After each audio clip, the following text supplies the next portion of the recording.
Tim Lake is not a man who wants power. He doesn't want wealth, status, or control over other people. What he wants is something far quieter and far more dangerous. Tim wants life to feel right. In About Time, time travel is presented as a gift, a charming narrative device, a romantic fantasy. But psychologically, it functions as something else entirely. It is a coping mechanism. Tim is deeply uncomfortable with uncertainty. He is emotionally sincere, socially awkward, and intensely self-aware. And because of that, he experiences life as something that can always be improved, if only he could adjust it slightly. Say the right thing, avoid the awkward silence, fix the moment that didn't land. Time travel doesn't make Tim powerful, it makes him avoidant. Because the ability to go back doesn't just allow correction, it prevents acceptance.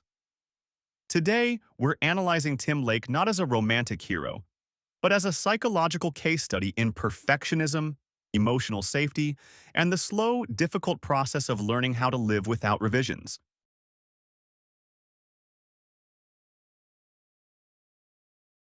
Tim doesn't use time travel to chase adventure or ambition. He uses it to correct discomfort. This distinction matters psychologically. Tim's rewinds are rarely about changing outcomes that are catastrophic or life-altering. Instead, they focus on moments that feel emotionally untidy. A joke that didn't land, an awkward pause, a conversation that felt slightly off. This places Tim squarely within a pattern known as maladaptive perfectionism.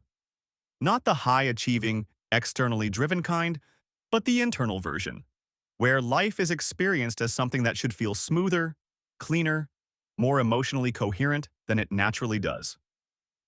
For Tim, imperfection isn't just unpleasant, it's destabilizing.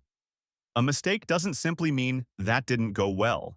It means something about me is wrong. Time travel offers relief from that discomfort.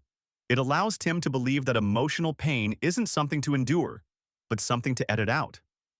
Notice how this shapes his learning process. Tim doesn't adapt by sitting with failure. He adapts by erasing it, which means he never has to tolerate the vulnerability of being seen making a mistake. He never has to integrate disappointment into his sense of self. Psychologically, this delays resilience. Because resilience isn't built by getting things right. It's built by surviving things that went wrong and realizing you're still intact afterward. Tim's power protects him from that discovery. Tim's deepest psychological struggle isn't time travel itself. It's what time travel allows him to avoid. Love, for Tim, initially becomes another environment he can manage. Not through manipulation or deception, but through repetition, through rehearsal, through quiet optimization. Meeting Mary feels romantic on the surface. But psychologically, it's important to notice that Tim's connection with her develops in a space where rejection has been largely removed. He doesn't experience the full emotional risk of first encounters. If a moment goes badly, he simply erases it. If a response doesn't land, he adjusts it. If timing ruins the connection, he rewinds. This creates a version of intimacy without uncertainty. And intimacy without uncertainty isn't intimacy. It's insulation. Tim doesn't learn how to tolerate anxiety in connection. He learns how to guarantee outcomes, which means his attachment develops in an emotionally artificial environment.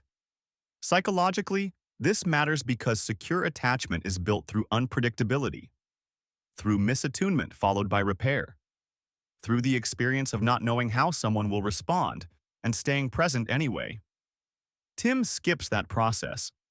He becomes skilled at success but inexperienced with loss. And that imbalance creates fragility. Because when love depends on control, it collapses the moment control disappears. Real relationships introduce variables that cannot be rehearsed: changing needs, conflicting desires, emotional drift. Time travel protects Tim from these realities early on, but it also delays his emotional maturity. He isn't learning how to be with another person as they are. He's learning how to curate moments so that connection feels safe. And safety, when achieved through control, always comes at the cost of depth. The most important shift in Tim's psychology does not begin with loss. It begins with instruction. Tim's father, unlike Tim, doesn't treat time travel as a tool for correction. Over time, he uses it less and less. And eventually, he offers Tim a simple piece of advice, one that reframes the entire purpose of the power. Live each day once, as if it were ordinary. Then live it again, paying attention.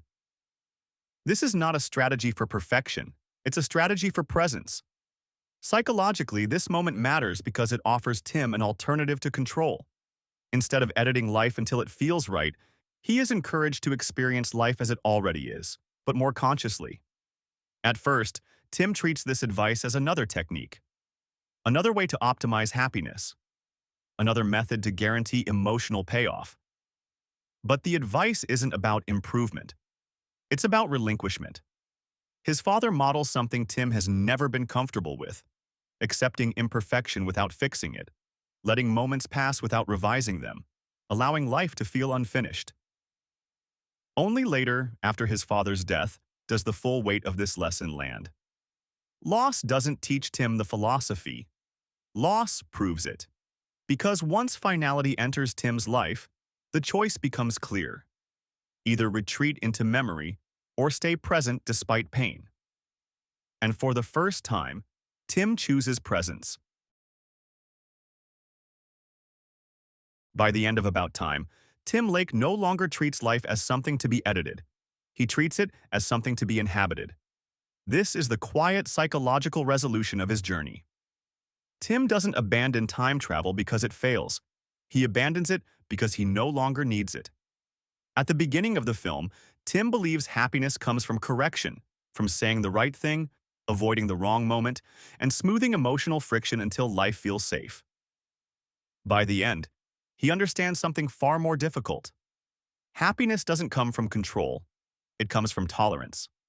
Tolerance for awkwardness, tolerance for imperfection, and tolerance for moments that don't resolve cleanly. Tim's maturity is not about becoming fearless. It's about becoming willing. Willing to experience days without guarantees, willing to love without rehearsal, and willing to live moments once, knowing they will pass. This is why the film's ending doesn't feel triumphant. It feels grounded. Tim doesn't master time, he releases it. And in doing so, he learns the central psychological truth of About Time. A meaningful life isn't built by fixing moments. It's built by staying present long enough to let them matter.